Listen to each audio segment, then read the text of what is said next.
नमस्कार दोस्तों, मैं अर्जुन आपका स्वागत करता हूँ स्टी बाय अर्जुन के यूट्यूब चैनल में। तो दोस्तों आज की हमारी क्लास है प्रायद्वीपीय भारत के बारे में। दोस्तों आज की हमारी क्लास है। तो दोस्तों वीडियो को अंत तक ज़रूर देखना ताकि सभी क्वेश्चन आपको आसानी से याद हो जाएं। साथ ही दोस्तों अगर आप हमारे चैनल पर पहली बार आएँ तो हमारे चैनल को भी सब्सक्राइब कर लीजिएगा, साथ ही बेल आइकन को प्रेस कर लीजिएगा ताकि हमारे आने वाले वीडियो का नोटिफिकेशन आप तक पहुंचता रहे। चलिए दोस्तों वीडियो को स्टार्ट करते हैं। तो आज की क्लास में हम जानेंगे भारत के प्रमुख पठार यानी प्लेटियों के बारे में अच्छे से जानेंगे। तो 2 मिनट अब कल की क्लास का पहले रिवीजन करेंगे और उसके बाद पठार यानी प्लेटियों को स्टार्ट करेंगे। तो कल की क्लास में हमने जाना था दोस्तों किसके बारे में, यानी तटीय मैदानों के बारे में जाना था। पश्चिमी तटीय मैदान और पूर्वी तटीय मैदान के बारे में, और इसके बाद हमने नीलगिरी पहाड़ियों के बारे में जाना था। तो नीलगिरी पहाड़ी की यदि बात की जाए तो ये पश्चिमी घाट व पूर्वी घाट पर्वत के मिलन बिंदु पर है। नीलगिरी पहाड़ी का विस्तार 3 राज्यों में, कर्नाटक, केरल और तमिलनाडु में। नीलगिरी पहाड़ी की सबसे ऊंची चोटी है दोदाबेट्टा जिसकी हाइट है 2637 मीटर, जो कि तमिलनाडु में स्थित है। साथ ही जो नीलगिरी पहाड़ी है यहाँ पे एक टूरिस्ट पैलेस यानी हिल स्टेशन पड़ता है जिसका नाम है उदकमंडल या ऊटी। तो ये आपको याद रखना है। साथ ही जो नीलगिरी पहाड़ी है इस पर कौन सी जनजाति यानी ट्राइब्स रहती है, तो टोडा जनजाति रहती है जो कि भैंस भी पालती है।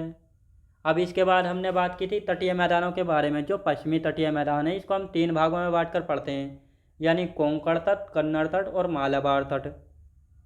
कोंकण तट की यदि हम बात करते हैं तो दोस्तों गुजरात से लेकर जो गोवा का समुद्री तट होता है इसको कहते हैं हम कन्नड़ तट। कोंकण तट की हम बात करेंगे तो दोस्तों गोवा से जो मंगलोर तक का तट है समुद्री तट इसको कहते हैं हम कन्नड़ तट। क्या? कन्नड़ तट। और जो केरल का समुद्री क्षेत्र है इसको कहते हैं हम मालाबार तट। क्या कहते हैं? मालाबार तट कहते हैं। इसके बाद पूर्वी तटीय मैदान की यदि बात की जाए तो तमिलनाडु और आंध्र प्रदेश का जो समुद्री तट है इसको कहते हैं दोस्तों कोरोमंडल तट। कृष्णा और गोदावरी नदी के उत्तर में जो आंध्र प्रदेश का और उड़ीसा का तट है इसको उत्तरी सरकार तट कहते हैं। तो इन सभी के बारे में अच्छी तरीके से हमने बात की थी कल की क्लास में। अब आज की क्लास में हम जानेंगे भारत के पठार यानी प्लेट्यू। तो यहाँ पे हेडिंग डाल लेंगे भारत के प्रमुख पठार।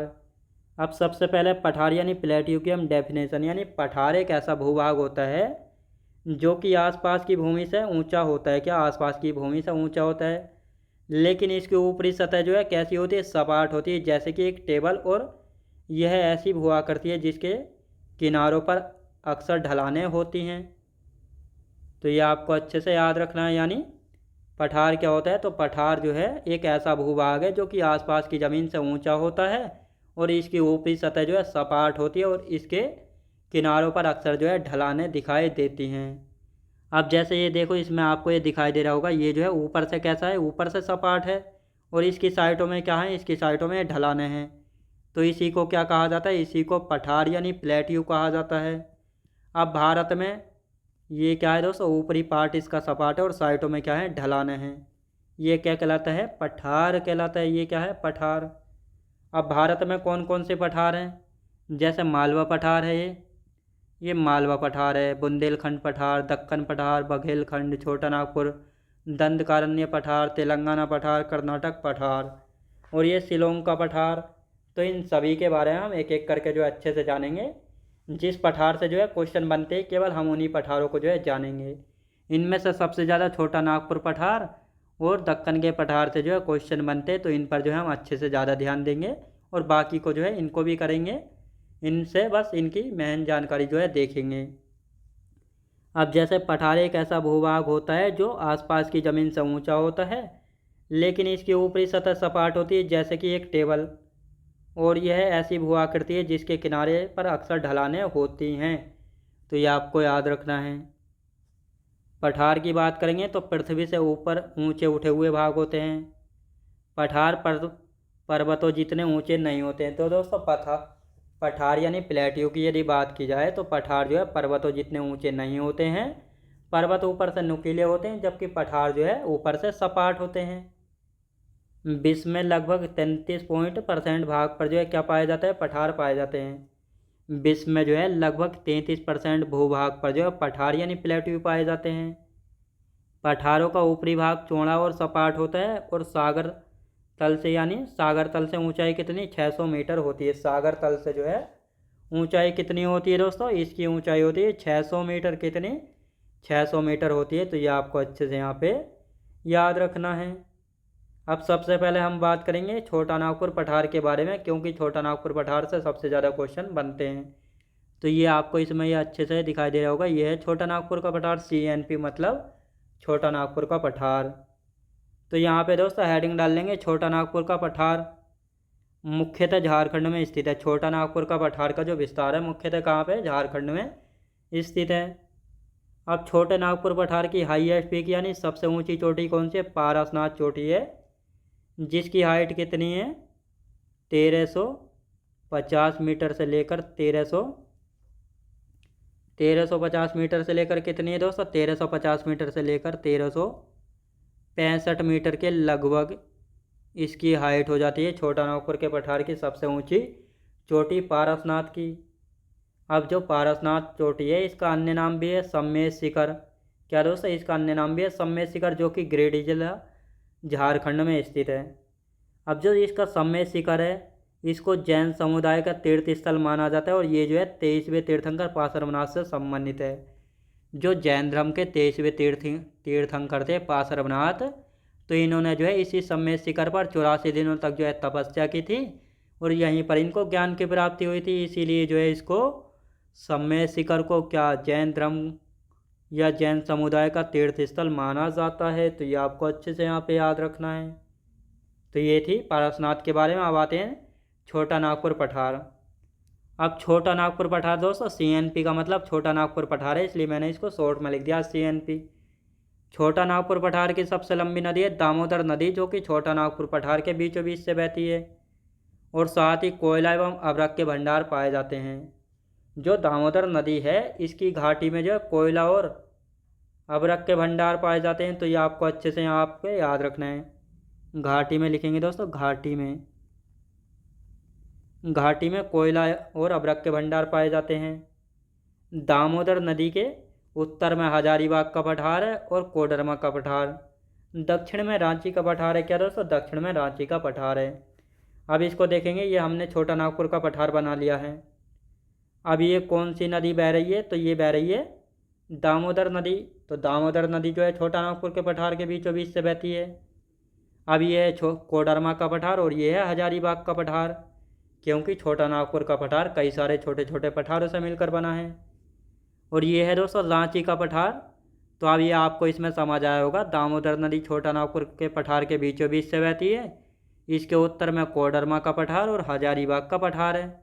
और दक्षिण की बात करेंगे तो दक्षिण में रांची का पठार है, जहाँ से स्वर्णरेखा नदी का उद्गम होता है, और इसी स्वर्णरेखा नदी के रेत यानी बालू में सोने के कण पाए जाते हैं। तो ये आपको याद रखना है।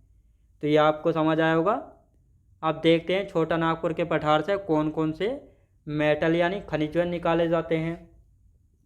CNP, तो यहाँ से लो अयस्क निकाला जाता है, कोयला, अभ्रक और बॉक्साइट। साथ ही झारखंड के हजारीबाग से अभ्रक जो है निकाला जाता है, और छोटा नागपुर पठार से सोना यानी गोल्ड नहीं पाया जाता है। तो ये आपको याद रखना है। जो छोटा नागपुर का पठार है यहाँ से गोल्ड यानी सोना नहीं निकाला जाता है। भारत का रुद्र प्रदेश, छोटा नागपुर पठार को जो है दोस्तों भारत का रुद्र प्रदेश कहा जाता है। अब दोस्तों इसको भारत का रुद्र प्रदेश क्यों कहा जाता है, क्योंकि जर्मनी का एक क्षेत्र है दोस्तों, जर्मनी का एक क्षेत्र है जहाँ पे जिसका नाम है रुर, वहाँ से जो है बहुत सारे क्या निकाले जाते हैं, मिनरल्स यानी खनिज निकाले जाते हैं। तो इसीलिए जो है भारत में भी छोटा नागपुर का पठार है, जिसको जो है बहुत सारे खनिज वगैरह निकाले जाते हैं, जैसे अयस्क है, लोहा है, कोयला है, अभ्रक है। तो इसीलिए इसको भारत का रुद्र प्रदेश कहा जाता है, क्योंकि यह जर्मनी के रुर क्षेत्र की तरह कोयला, अयस्क और अन्य खनिजों से समृद्ध है। इसलिए इसको भारत का रुद्र प्रदेश कहते हैं। तो ये आपको अच्छे से यहाँ पे याद रखना है।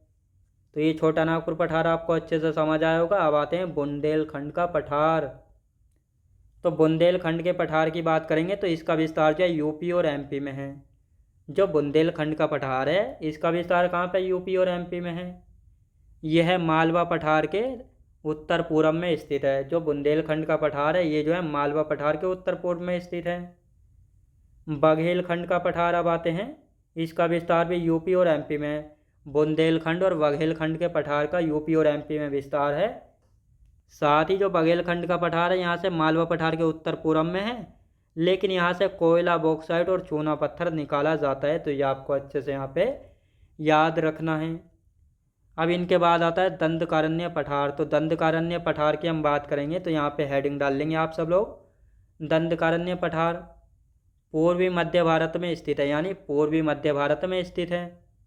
मुख्य रूप से छत्तीसगढ़ के बस्तर में, उड़ीसा, तेलंगाना और आंध्र प्रदेश में जो है फैला हुआ है। यानी जो दंडकारण्य पठार है इसका मुख्य रूप से छत्तीसगढ़ में, लेकिन उड़ीसा, तेलंगाना और आंध्र प्रदेश में भी कुछ क्षेत्र पड़ता है। लगभग 92,300 वर्ग किलोमीटर क्षेत्रफल में फैला हुआ है दंडकारण्य पठार, तो ये आपको याद रखना है। और ये जो है अत्यंत ही ऊबड़ खाबड़ अनुपजाऊ क्षेत्र है, लेकिन खनिज संसाधनों की दृष्टि से महत्वपूर्ण है। तो जो दंडकारण्य पठार है ये अत्यंत ही ऊबड़ खाबड़ और अनुपजाऊ क्षेत्र है, लेकिन खनिज संसाधनों की दृष्टि से देखा जाए तो महत्वपूर्ण है, तो ये आपको याद रखना है। अब यहाँ पे हम बात करते हैं जो दंडकारण्य पठार है यहाँ की मुख्य नदी कौन सी है? इंद्रावती है, जो कि गोदावरी की सहायक नदी है। खनिज कौन कौन से? लोएस्क, जो कि छत्तीसगढ़ के बस्तर से निकाला जाता है। बॉक्साइट उड़ीसा के कालाहांडी क्षेत्र से निकाला जाता है, तो ये आपको अच्छे से यहाँ पे याद रखना है। तो ये थी आज की हमारी क्लास। तो मैं उम्मीद करता हूँ आपको वीडियो क्वालिटी, कंटेंट वगैरह सभी कुछ आपको पसंद आया होगा। पसंद आया हो तो लाइक, शेयर और सब्सक्राइब करना बिल्कुल भी ना भूलें। साथ ही दोस्त, अगर आप हमारे चैनल पर पहली बार आएँ तो हमारे चैनल को भी सब्सक्राइब कर लीजिएगा, साथ ही बेल आइकन को प्रेस कर लीजिएगा, ताकि हमारे आने वाले वीडियो का नोटिफिकेशन आप तक पहुंचता रहे। चलिए दोस्तों, मिलते हैं नेक्स्ट वीडियोज़ में।